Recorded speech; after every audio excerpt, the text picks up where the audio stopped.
आज हम इतिहास के चर्चा के विषय को लेकर के इतिहास की इस चर्चा में आज 8वां लेक्चर है।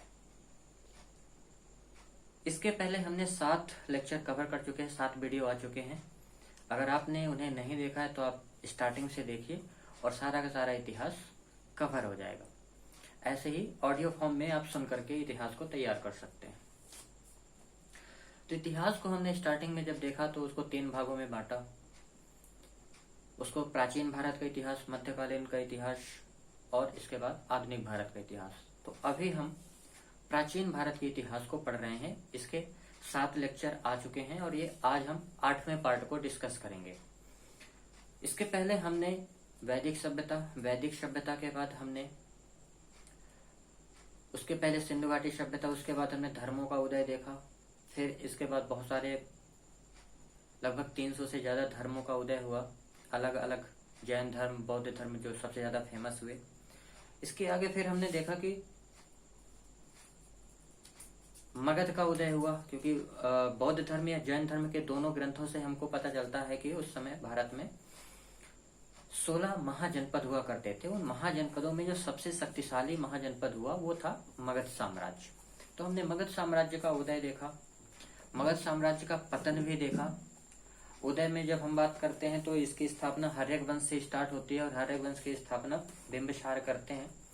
और इसके जो बिंबिसार के बाद फिर इसके बाद जो बिंबिसार के बाद जो राजा बनते हैं, इनके पुत्र बनते हैं जो इन्हीं की हत्या करके, क्योंकि इस वंश के अधिकतर जितने भी राजा होते हैं वो सब अपने पिता की हत्या करके गद्दी पर बैठते हैं। इसलिए इस वंश को यानी कि हर्यक वंश को पितृहंता वंश के नाम से भी जाना जाता है। बिंबिसार के बाद जब अजातशत्रु आते हैं अपने पिताजी की हत्या करके, फिर इसके बाद जो अजातशत्रु की हत्या करके फिर इनके बेटे बैठते हैं। और इस वंश का जो अंतिम राजा होता है नागदशक की हत्या करके शिशुनाग वंश की स्थापना होती है। शिशुनाग वंश का अंतिम राजा होते हैं घनानंद, और घनानंद की हत्या करके मौर्य साम्राज्य की स्थापना होती है।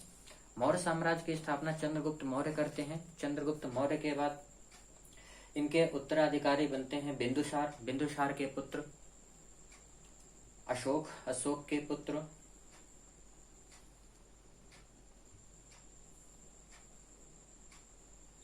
सुशील या सुषमा जो होते हैं।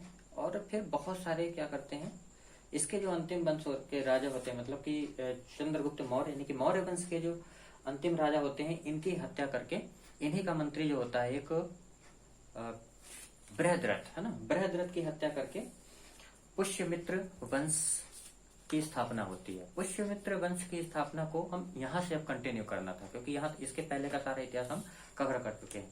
तो पुष्यमित्र कौन था और पुष्यमित्र वंश की स्थापना कैसे होती है? तो ये जो चंद्रगुप्त मौर्य वंश था, इनके मौर्य वंश के जो अंतिम राजा हुए थे आपके बृहद्रथ, तो बृहद्रथ के सेनापति हुआ करते थे, कमांडर इन चीफ। तो इन्होंने इनकी हत्या करके, बृहद्रथ की हत्या करके पुष्यमित्र वंश की स्थापना करते हैं, यानी कि ब्राह्मण साम्राज्य की स्थापना करते हैं, क्योंकि ये ब्राह्मण वंश का था। तो यहाँ से माना जाता है कि ब्राह्मण केवल न कि कुलगुरु के रूप में कार्य किया, बल्कि इन्होंने शासक के रूप में भी काफी दिनों तक रहे। अब यहाँ से ब्राह्मण वंश शुरू होता है। आपको ध्यान रखना है कि ये मौर्य वंश के बाद का पार्ट है, इसलिए इसको मौर्योत्तर वंश भी कहते हैं। तो मौर्योत्तर वंश जो है 200 बीसी से लेकर के 300 एडी तक चलता है।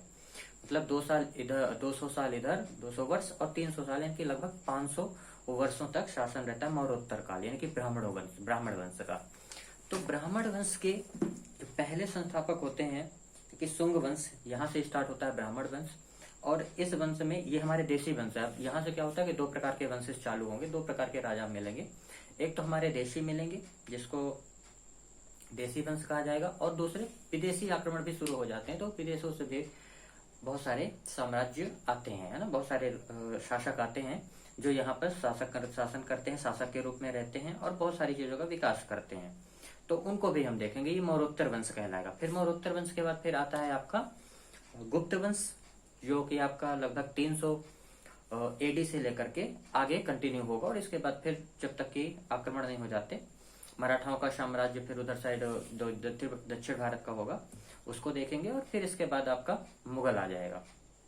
मुगल से पहले आपका दिल्ली सल्तनत पड़ेगा, क्योंकि 712 में मोहम्मद बिन कासिम जब आक्रमण करता है सिंध प्रांत में, और वहां से इसके बाद फिर आपका अरबों के आक्रमण होंगे, और अरबों के आक्रमण के बाद फिर दिल्ली सल्तनत बनती है, और सल्तनत के बाद फिर आपका मुगल साम्राज्य आता है, और इसके बाद फिर ब्रिटिश आ जाता है। इस तरीके से ये इतिहास खत्म होगा।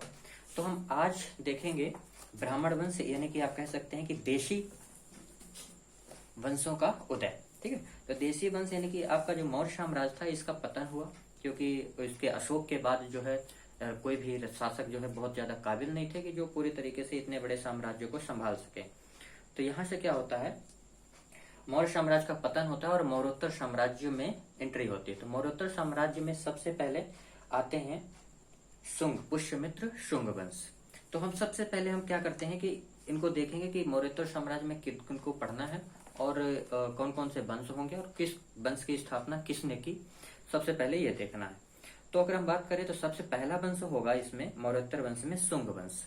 शुंग वंश की स्थापना कौन करता है, पुष्यमित्र शुंग। इसके बाद फिर आप पढ़ेंगे शुंग वंश के बाद दूसरा वंश होगा कण्व वंश। कण्व वंश के बाद आप देखेंगे सातवाहन वंश। सातवाहन वंश के बाद आप पढ़ेंगे आवेर वंश। फिर आप पढ़ेंगे इक्ष्वाकु वंश। फिर इसके बाद आप देखेंगे वाकटाक वंश, और इसी में आप पढ़ेंगे चेदी वंश। ठीक है, तो इस तरीके से ये वंशों की क्रमावली रहेगी जो हम लगातार देखेंगे। तो सबसे पहले हम देख लेते हैं कि कौन से वंश की स्थापना किसने की। जैसे शुंग वंश की बात करते हैं तो शुंग वंश की स्थापना जो बृहद्रथ को मार करके जो इनके कमांडर चीफ होते हैं पुष्यमित्र शुंग, उन्होंने स्थापना की। हालांकि पुष्यमित्र शुंग के बाद फिर अग्निमित्र, वसुमित्र, वज्रमित्र, भागभद्र, देवभूमि, इस तरीके से बहुत सारे शासक बनेंगे। तो अंतिम जो होंगे वो क्या कहलाएंगे, आपके अंतिम शासक होंगे देवभूमि। किस वंश के, शुंग वंश के। हम बात करेंगे पहले शुंग वंश की स्थापना पुष्यमित्र शुंग करते हैं। कण्व वंश की स्थापना वासुदेव करते हैं। ठीक है, वासुदेव कौन थे, तो ये देवभूमि का मंत्री था, क्योंकि देवभूमि क्या थे, शुंग वंश के अंतिम शासक थे। इसके बाद हम देखेंगे तीसरे नंबर पे सातवाहन वंश। सातवाहन वंश की स्थापना कौन करते हैं, सिमुक। फिर चौथे नंबर पे हम देखेंगे अभीर वंश। अभीर वंश की स्थापना करते हैं ईश्वर सेन। ये आपको वंश और उनकी स्थापक शासक का नाम याद रखना है। फिर इसके बाद अपन देखेंगे पांचवें नंबर पे इक्ष्वाकु वंश, और इनके स्थापना कौन करते हैं, श्री शांतमूल। फिर इसके बाद आप देखेंगे चेदी वंश, जिसकी स्थापना करते हैं महामाघवाहन। और फिर लास्ट देखेंगे यार वाकटाक वंश, जिसकी स्थापना करते हैं विंध्य शक्ति। तो चलिए अब शुरू करते हैं शुंग वंश से। शुंग वंश यानी कि पुष्यमित्र शुंग, जिसने मगध पर शुंग वंश की नींव डाली। ये ब्राह्मण जाति का था, और यहाँ से ब्राह्मण शासक के रूप में आ जाते हैं। शुंग वंश ने अपनी राजधानी विदिशा को स्थापित बनाया। शुंग वंश कौन था, तो ये यूंडो यूनानी शासक मिनांडर को पुष्यमित्र शुंग ने पराजित किया था। पुष्यमित्र शुंग ने 2 बार अश्वमेध यज्ञ किया था। इनके लिए पतंजलि ने अश्वमेध यज्ञ करवाए थे। तो पूछा जाता है कि पुष्यमित्र शुंग के लिए अश्वमेध यज्ञ किसने करवाए थे, तो इनके जो कुलगुरु थे पतंजलि ने, इन्होंने करवाए थे ना, 2 बार करवाए थे।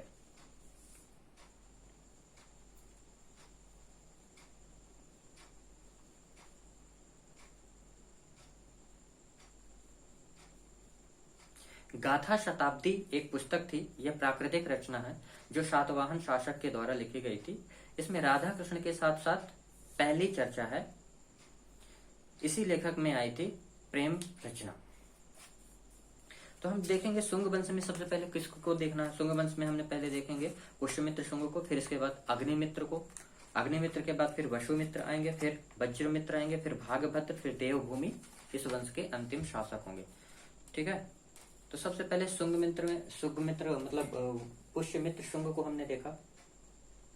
भारत स्तूप का निर्माण करवाते हैं पुष्यमित्र शुंग। हालांकि इनको कहा जाता है कि ये बौद्ध धर्म के कट्टर अनुयायी थे, मतलब कट्टर थे, है ना, बौद्ध धर्म को नहीं मानते थे। बहुत सारे ऐसा ब्लेम किया जाता है कि इन्होंने बहुत सारे स्तूपों को तोड़ा था जो अशोक बनवाए थे। 80,000 के आसपास मिलता है वर्णन की 80,000 स्तूपों का निर्माण करवाते हैं अशोक, जबकि ये भी काफी चीजें कंट्रडिक्शन है, क्योंकि जरूरी नहीं है ना।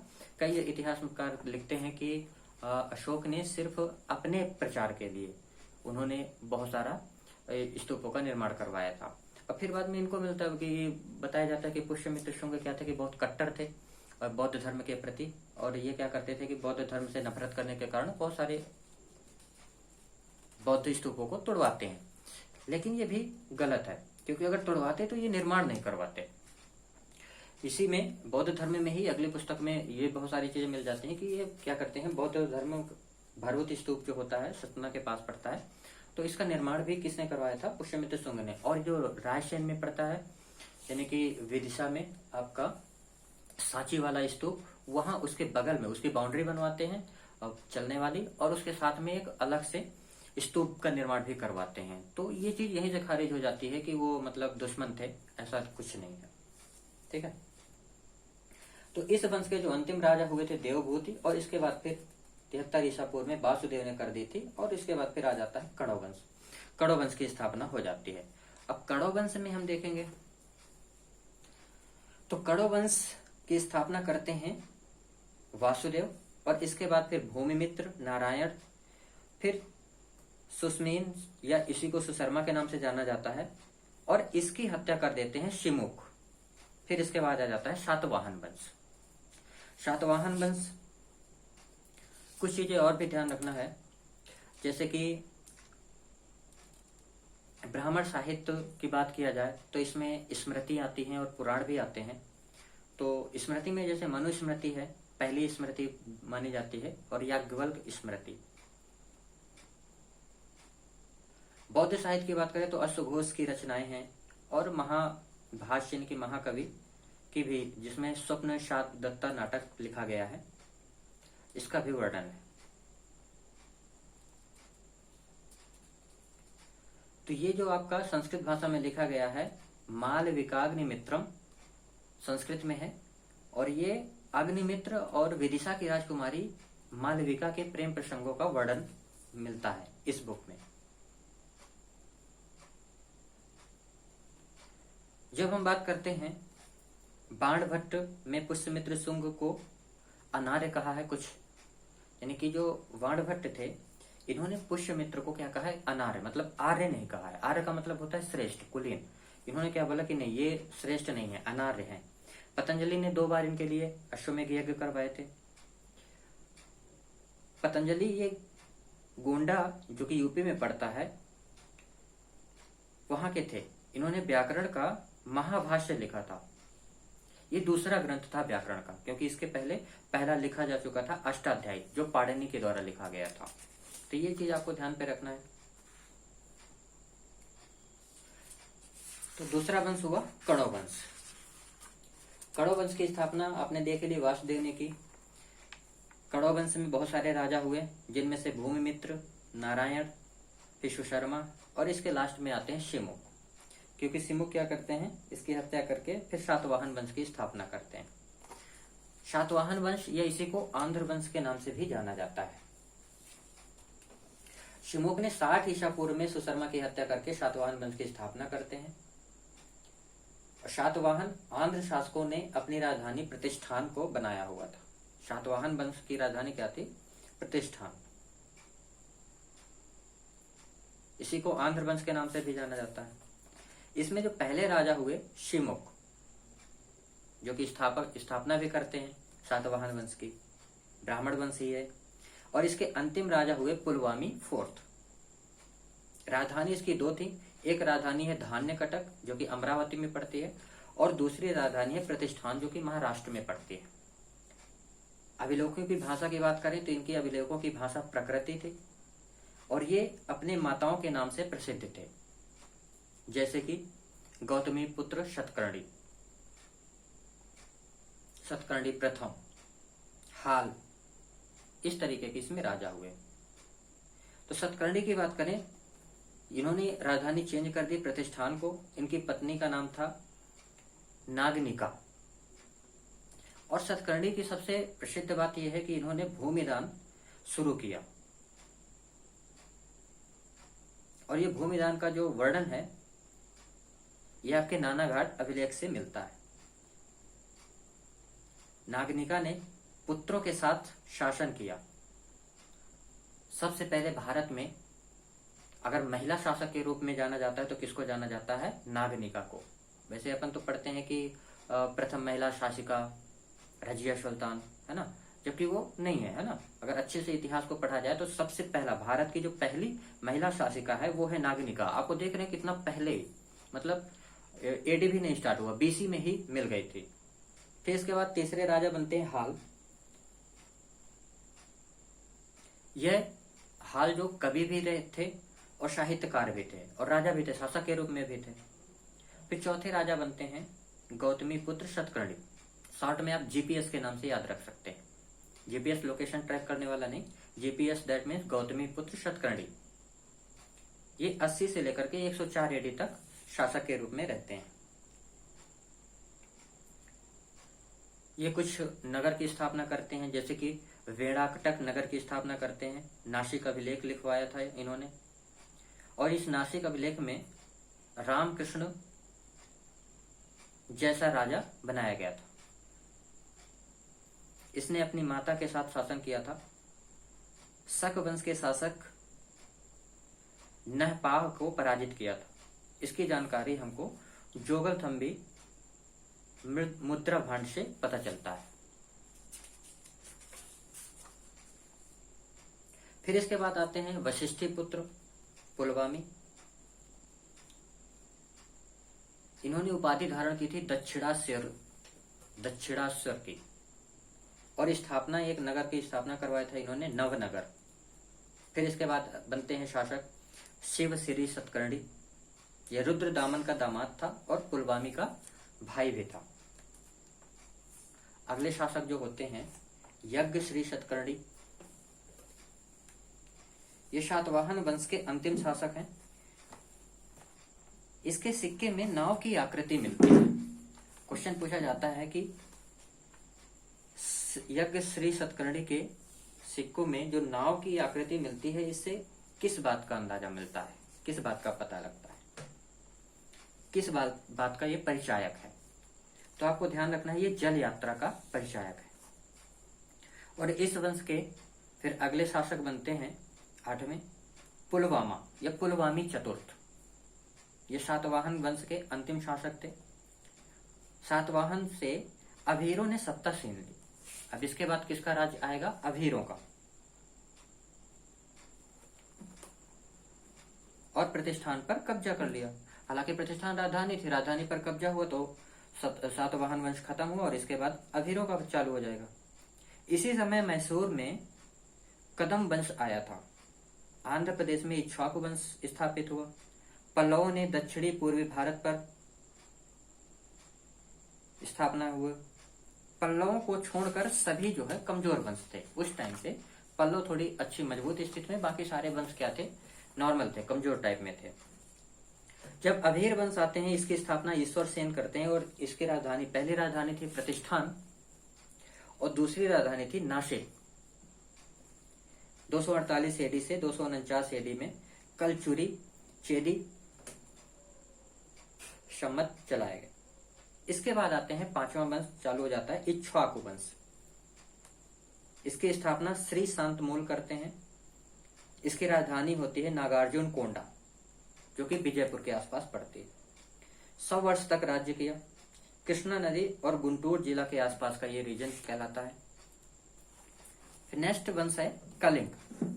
कलिंग मतलब उड़ीसा वाला रीजन। कलिंग चेदी वंश। चेदी वंश कहाँ पे था? कलिंग पे।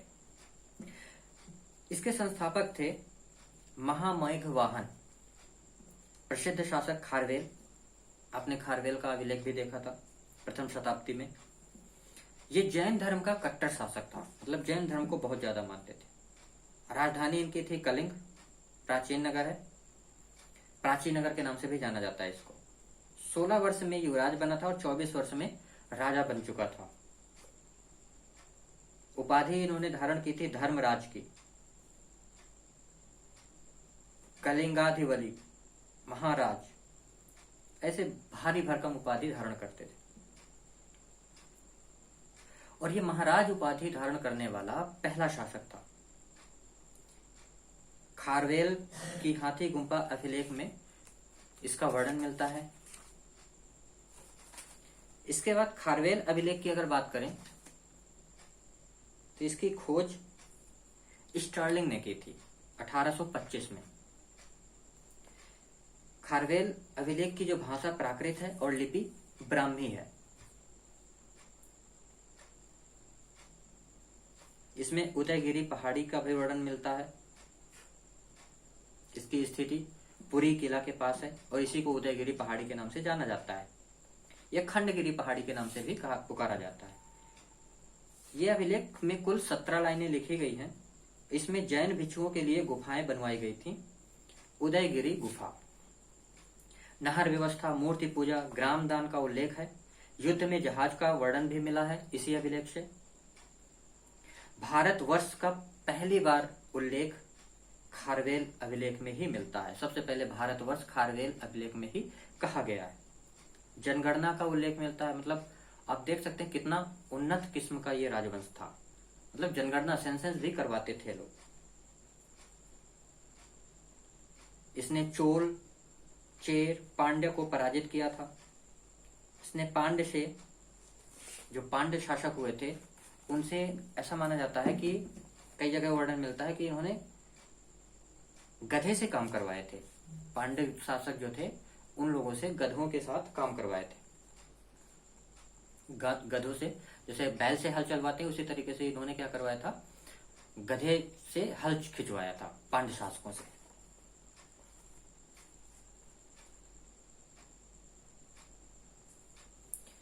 ये सातवाहन वंश के जो राजा हुए सतकर्णी, उनके समकालीन माने जाते हैं।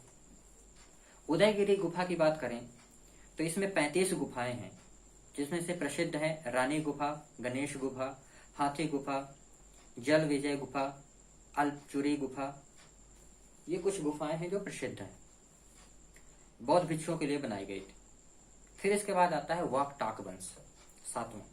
ये भी ब्राह्मण वंश ही है। सारा ब्राह्मण वंश चल रहा है पुष्यमित्र शुंग से लेकर के अभी तक। इसकी स्थापना विंध्य शक्ति करते हैं। वास्तविक संस्थापक इसके प्रवरसेन को माना जाता है, प्रवरसेन प्रथम। इनकी राजधानी होती है नंदीवर्धन, नागपुर के आसपास, और दूसरी राजधानी होती है प्रवरपुर, जो कि महाराष्ट्र में पड़ता है। इसका राज चिन्ह होता है गंगा आरती। जो आप बनारस वाली गंगा आरती देखते हैं, ये इस समय की इनके राज्य की, वाकटाक वंश की क्या थी, राज चिन्ह था, नेशनल सिंबल। प्रवरसेन 275 से 355 ईस्वी तक राज्य करते हैं।